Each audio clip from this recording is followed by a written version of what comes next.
Now, governors are increasingly going for senatorial seats after the completion of their two-term, while senators are eyeing and going for the gubernatorial seats.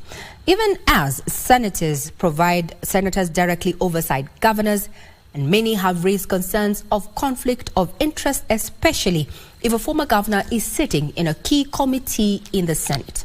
Achola Simon sought the views of former governors, senators, and other leaders who have changed roles, and here are the details.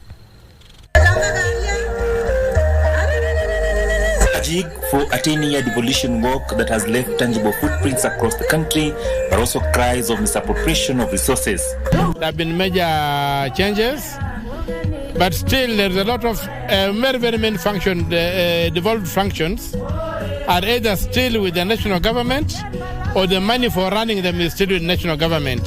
So that area needs to be addressed. And thoughts of how well to drive the devolution agenda going forward. A worrying trend of former governors quickly assuming the role of senators and vice versa has, however, brought to the fore grey areas in the constitution that needs to be addressed going forward. The issue of conflict of interest is real. It may not arise throughout your tenure as a senator. It will arise on matters that relate to you.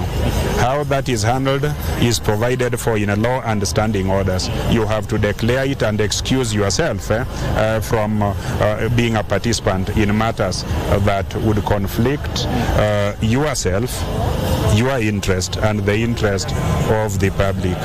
Leaders argue that while it is everyone's constitutional right to vie for any post, the fact that a former governor may assume a key position in the Senate that may be forced to audit some of his past work quickly brings to the fore scenarios where conflict of interest may arise. We are supposed to audit the books of Washington Geshu, where Senator Amanda Golzo sits in the Public Accounts Committee, and we had a problem whether he should sit or he should not sit. So the meeting did not take place. The other grey area is what happens after a leader is voted out of office and makes a return after one term.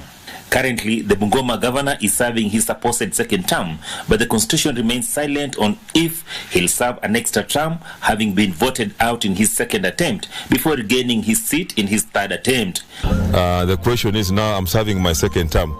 Does that mean that then I cannot run again, or what really happens? I think the law also needs to look at that so that it's clear that maybe if there is a disruption, then when you come back, you start a new term afresh so that you then serve two consecutive terms. He argues too that gubernatorial term limits should be scrapped off to give more room for leaders to implement their development agenda.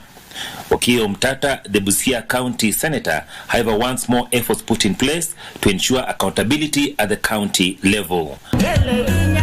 Oversight mechanisms at the national level are more defined and developed than they are at the county level. So at county level, people do things at their own pace. But the national government is under a greater watch, oversight than the county governments.